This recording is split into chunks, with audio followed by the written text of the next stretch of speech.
Hello and welcome back to the channel. Hope everyone is good and doing great. As you all know कि हमने एक important series start की है regarding junior assistant exam for Jammu Kashmir high court.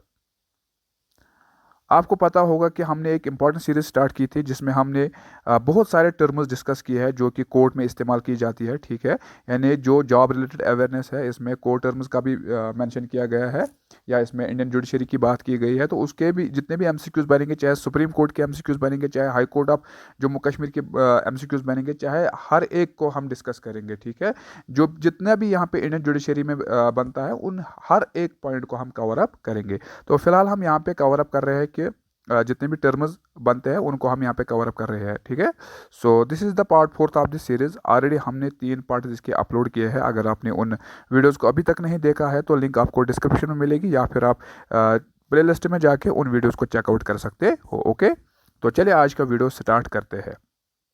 तो सबसे पहले हम बात करेंगे पहला जो यहाँ पे टर्म है, पहली जो यहाँ पे टर्म है वो है कैलेंडर। ठीक है, ये कोई ऐसा कैलेंडर नहीं है जो आप वॉल पे रखते हो। ठीक है, ये ऐसा कोई कैलेंडर नहीं है, तो ये कोर्ट टर्म में इस्तेमाल किया जाता है। ठीक है, तो कैलेंडर का मतलब क्या है यहाँ पे? तो कैलेंडर की अगर हम यहाँ पे बात करेंगे, इसका मतलब होता है कि अ लिस्ट ऑफ कोर्ट केसेस। ठीक है, ये एक लिस्ट होता है कोर्ट केसेस का जो कि शेड्यूल किया जाता है किसी एक स्पेसिफिक डेट के लिए या फिर टाइम के लिए। ठीक है, जो कि शेड्यूल किया जाता है for a specific date and a time. तो इसमें क्या क्या होता है कि the civil and family code docket. तो डॉकेट का मतलब होता है डॉक्यूमेंट्स। ठीक है, क्या होता है मतलब डॉक्यूमेंट्स। ओके, होप यहाँ आपको समझ आया होगा कि क्या बताया गया है कैलेंडर में कि लिस्ट ऑफ कोर्ट केसेस। ठीक है, तो आपको सिंपल ये चीज़ याद रखना है, ये इस बात को यहाँ पे आप छोड़ो। ठीक है, ये जो यहाँ पे है the civil and the family court docket. ठीक है, इस बात को आप यहाँ पे बिल्कुल एलिमिनेट करो। ठीक है, तो आपको एक ही चीज़ यहाँ पे याद रखना है, that is a list of court cases schedule for a specific date and a time. ये बात आपको याद रखनी है। ठीक है, तो this is the perfect definition of the calendar. ठीक है, तो कैलेंडर का मतलब क्या होता है कि ये एक लिस्ट ऑफ केसेस होता है जो कि शेड्यूल किए जाते हैं किसी एक स्पेसिफिक टाइम के लिए या फिर स्पेसिफिक डेट के लिए। ओके, ये चीज़ आपको याद रखना है। तो आगे बढ़ते हैं। दूसरा जो यहाँ पे टर्म है वो है कैलेंडर कॉल। तो कैलेंडर कॉल क्या होता है? ये क्या होता है? ये होता है द कॉलिंग ऑफ केसेस, यानी जितने भी कोर्ट में केसेस होते हैं जब उनको बुलाया जाता है किसी एक डे के लिए, किसी एक स्पेसिफिक दिन के लिए। ठीक है, तो वो कब होता है? फॉर एग्जाम्पल मान के चलो कि ये कोई कोर्ट है। ठीक है, मान के चलो कि ये कोई कोर्ट है। यहाँ पे क्या होता है? यहाँ पे जब बहुत सारे केसेस होते हैं, एक सेकेंड। तो क्या होता है यहाँ पे कि हमने यहाँ पे पहले ही बोला कि कैलेंडर क्या होता है। कैलेंडर का मतलब होता है कि क्या होता है? ए लिस्ट ऑफ केसेस। तो मैं यहाँ पे बात कर रहा था कि मान के चलो ये कोई कोर्ट है। ठीक है, तो यहाँ पे बहुत सारे ऐसे केसेस यानी लिस्ट ऑफ केसेस यहाँ पे पेंडिंग है। तो जब इनको जब इनकी टाइम आता है, जब इनका टाइम आता है हेयरिंग के लिए, तो फिर इनको क्या किया जाता है? जब इनको बुलाया जाता है कि इस टाइम पे क्या इन केसेस की हेयरिंग दी जाएगी। ठीक है, तो इन सब को क्या कहते हैं? इनको सबको कॉल करते हैं, इन सबको बुलाते हैं। ठीक है, तो उसी चीज़ को कहते हैं कैलेंडर कॉल। ओके, सो बढ़ते हैं नेक्स्ट पॉइंट की ओर। वो क्या है?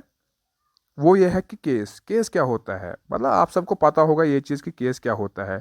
तो इसके बारे में अगर हम डिटेल में बात करेंगे तो it takes a lot of time.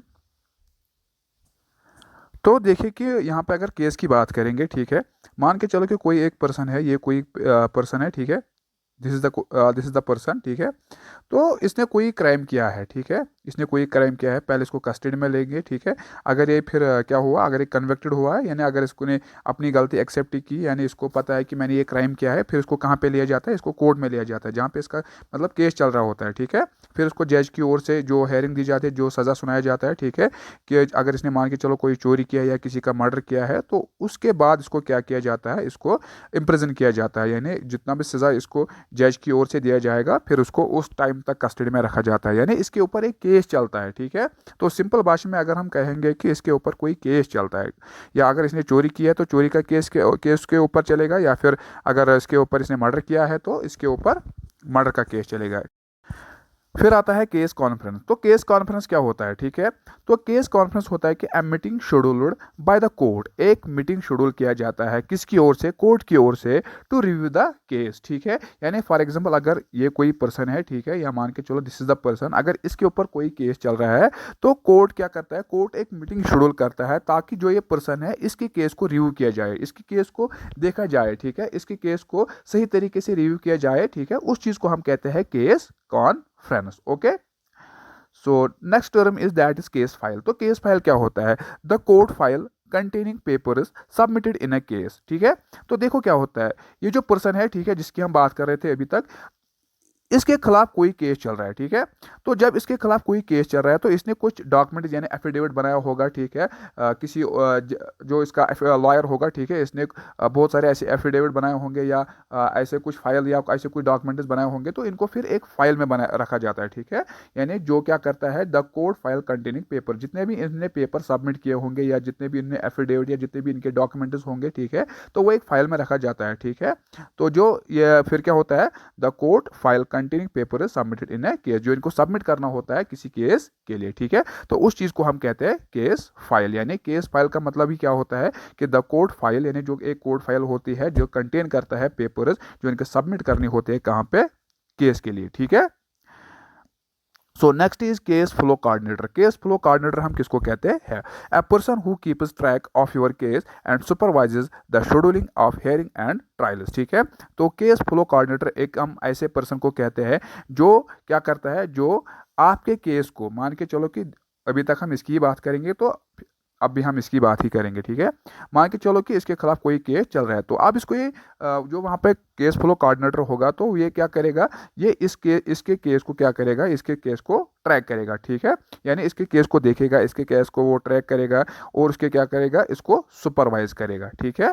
जब भी कोई बंदा किसी भी यानी कोई भी पर्सन, ठीक है, किसी के केस को क्या कर सकता है, ट्रैक कर सकता है या फिर सुपरवाइज कर सकता है या उसको बता सकता है कि क्या मतलब यहाँ पे देखो एक बात, एक सेकेंड। तो देखो यहाँ पे क्या होता है, मान के चलो कि ये कोई पर्सन है, ठीक है, इसके खिलाफ कोई केस चल रहा है, ठीक है। अब जो बंदा, ठीक है, जो पर्सन क्या कर रहा है, जो बंदा इसके क्या केस को, ठीक है, यानी किसी पर्सन के किसी केस को क्या कर रहा है, वो ट्रैक कर रहा है या सुपरवाइज कर रहा है, किसके लिए, जो शेड्यूल, ठीक है, यानी जो scheduling of hearing and trials, ठीक है, इसके लिए वो इसको क्या करता है, ट्रैक करता है या फिर क्या करता है, सुपरवाइज। तो जो ये काम करेगा उसको हम कहते हैं केस फ्लो कोऑर्डिनेटर, ठीक है। केस फ्लो कोऑर्डिनेटर हम उस ऐसे पर्सन को कहेंगे जो क्या करता है, जो किसी केस को ट्रैक कर सकता है या सुपरवाइज कर सकता है, किसके लिए, फॉर शेड्यूलिंग और of hearing and trials. Okay, so next term is challenge. तो चैलेंज का मतलब होता है सिंपल भाषा में किसी के ऑर्डर को रिजेक्ट करना, ठीक है।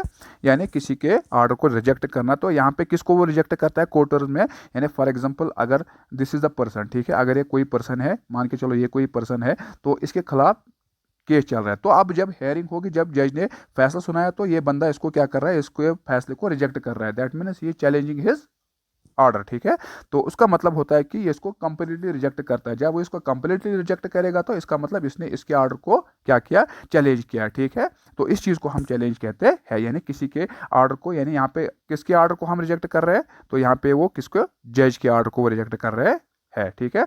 तो जब वो जज के ऑर्डर को रिजेक्ट करेंगे तो उसको हम चैलेंज कहेंगे। Okay, so next term is that is charge. Charge का मतलब क्या होता है कि formal acquisition of a crime, ठीक है, formal acquisition of A crime. तो इसका मतलब क्या होता है, इसका मतलब ये चीज होता है कि दिस इज द पर्सन, अगर इसने कोई गलती की है, that means he is accused, ठीक है। तो इस एक्यूज्ड का मतलब होता है कि he is not guilty yet, अभी तक ये इसको मतलब इन्होंने अभी तक ये कन्विक्टेड नहीं है, अभी तक इसने कोई गलती नहीं की ही है, लेकिन इस पे चार्ज लगा है किसी क्राइम का, ठीक है। मान के चलो कि मैं बार बार आपको ये कह रहा हूं कि मान के चलो, अब आप मान ही लो, ठीक है। तो देखो एक सेकेंड, ये जो पर्सन है, ठीक है, इसने कोई चोरी की है, इसके ऊपर जो आरोप लगा है वो है कि इसने चोरी किया है, बट अभी तक ये क्या हुआ है, अभी तक ये प्रूव नहीं हुआ है कि he is the person behind this, ठीक है। तो ये जो पर्सन है ये इसके पीछे है, लेकिन तब अभी तक इसको क्या कहेंगे, अभी तक हम इसको क्या कहेंगे, एक्यूज्ड, ठीक है। यानी he is not guilty yet, ठीक है। तो इसके ऊपर क्या लगा है कि इसके ऊपर लगा है इल्ज़ाम, तो इसी इल्ज़ाम को हम क्या कहते हैं, इसी इल्ज़ाम को हम चार्ज कहते हैं, ठीक है। यानी इस जब भी किसी पर्सन को किसी क्राइम का, यानी जब तक वो एक्यूज्ड होता है, उसको बोलते हैं कि इसने चोरी की है लेकिन अभी तक वो कन्विक्टेड नहीं है, ठीक है, तो उसको हम बोलते हैं कि इसको चार्ज लगा है, ठीक है। तो नेक्स्ट टर्म इज शटल्स। तो शटल्स का मतलब क्या होता है, ऑल प्रॉपर्टी, ठीक है, सभी प्रॉपर्टी, चाहे इसमें लैंड की बात करेंगे, चाहे इसमें हाउस की बात करेंगे, चाहे इसमें मुनी की बात करेंगे, तो ये जो प्रॉपर्टी है चाहे इन सब की बात करेंगे except real property and personal property. तो शटल्स हम इन सब को कहते हैं, ठीक है, शटल्स हम इन सब को कहते हैं, चाहे लैंड की बात करेंगे ये शटल्स में आता है, होम की बात करेंगे ये भी शटल्स में आता है, चाहे मनी की बात करेंगे ये भी शटल्स में आता है। तो एक्सेप्ट क्या, तो फिर इसमें कौन आता है, मतलब इसमें यानी एक्सेप्ट हम कह सकते हैं कि यहाँ पे लिखा है कि except real property and personal property. Jewellery की बात करेंगे, क्लोथिंग की बात करेंगे, फर्नीचर की बात करेंगे या फिर होम अप्लायंसेस की बात करेंगे, ये इस कैटेगरी में नहीं आता, ये शटल्स में नहीं आता है। तो शटल्स में क्या क्या आता है, लैंड आता है, ठीक है, हाउस आते हैं, मनी आता है, और ये जो ज्वेलरी है इसको हम कहते हैं पर्सनल, क्या कहते हैं इसको, पर्सनल प्रॉपर्टी। पर्सनल प्रॉपर्टी इसमें नहीं आता है, तो इसमें क्या आता है, इसमें सभी प्रॉपर्टी आती है except real property and personal property. तो पर्सनल प्रॉपर्टी में क्या क्या आता है, ज्वेलरी आता है, क्लोथिंग आता है, फर्नीचर आता है या फिर अप्लायंसेस आता है, ठीक है, तो इसको हम कहते हैं शटल्स। फिर आता है next point, that is child. तो चाइल्ड का मतलब आपको पता होगा कि चाइल्ड क्या होता है, any person under as of 16, तो जिसकी एज 16 से कम होगी उसको हम क्या कहते हैं, चाइल्ड। तो दिस इज वेरी सिंपल। तो नेक्स्ट और बढ़ते हैं, वो है चाइल्ड सपोर्ट। चाइल्ड सपोर्ट क्या होता है, money paid by parents to help meet the financial needs of a child, ठीक है। तो चाइल्ड सपोर्ट का मतलब ही ये चीज़ होता है कि जब भी एक पेरेंट क्या करता है, एक अपने बच्चों को क्या करता है, उसको फाइनेंशियल नीड से, ठीक है, यानी फाइनेंशियल नीड्स प्रोवाइड करता है, तो उसको हम कहते हैं चाइल्ड सपोर्ट, ठीक है। जब भी कोई पेरेंट अपने बच्चों को पैसों से मतलब हर एक फाइनेंशियली मतलब क्या करता है, हेल्प करता है, जो भी उसको जितनी भी फाइनेंशियल नीड्स को होते हैं, तो पेरेंट्स की ओर से उसको क्या किया जाता है, फुलफिल किया जाता है, तो उसको हम चाइल्ड सपोर्ट कहते हैं, ओके।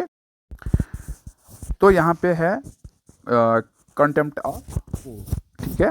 तो कंटेम्प्ट ऑफ कोड का मतलब क्या होता है कि finding that someone disobey a court order. तो यहाँ पे क्या होता है कि किसी एक पर्सन, मान के चलो दिस इज द पर्सन, ठीक है, अगर यहाँ इसके खिलाफ जज की ओर से कोई फैसला आया है, तो इसने बोला कि I am disobeying this order, जो कि आपकी ओर से ऑर्डर आया है, आई एम डिसोबेइंग दिस, ठीक है, मैं इसको नहीं मानता है। Can also mean disrupting court, यानी इसका मतलब होता है कि वो इसको डिसरप्ट करता है, यानी इसको वो एक्सेप्ट नहीं करता है। For example by being loud, यानी एक जज के खिलाफ चिल्लाएगा, ठीक है, आपने वो मूवी देखी होगी जिसमें वो सनी देओल बार बार कहता है कि तारीख पे तारीख, तारीख पे तारीख, ठीक है, तो उसका मतलब होता है कि बीइंग लाउड और डिसरेस्पेक्टफुल इन कोर्ट, यानी आप कोर्ट के नियमों को रेस्पेक्ट नहीं करोगे, आप कोर्ट के जितने भी ऑर्डर्स हैं उनको आप नहीं मानोगे, तो उस चीज़ को हम कहते हैं कि कंटेम्प्ट ऑफ कोर्ट, ठीक है। जब आप लाउडली वहाँ पे बिहेव करोगे, ठीक है, जब आप चिल्लाओगे, वहाँ पे आप ऐसे हरकत करोगे जो कि बिल्कुल अगेंस्ट होगे किसी के खिलाफ, कोर्ट के खिलाफ, ठीक है, तो उस चीज़ को हम कहेंगे कंटेम्प्ट ऑफ कोर्ट, ठीक है। सो next point is that is contract. Contract क्या होता है, ये दो पर्सनों के बीच या दो पार्टीज के बीच होता है, ठीक है, एक लीगल एनफोर्सेबल एग्रीमेंट होता है दो पार्टीज के बीच, इसको हम कंट्रैक्ट कहते हैं, ठीक है। फिर आता है कन्विक्शन। तो कन्विक्शन का मतलब क्या होता है, to be found guilty of committing a crime.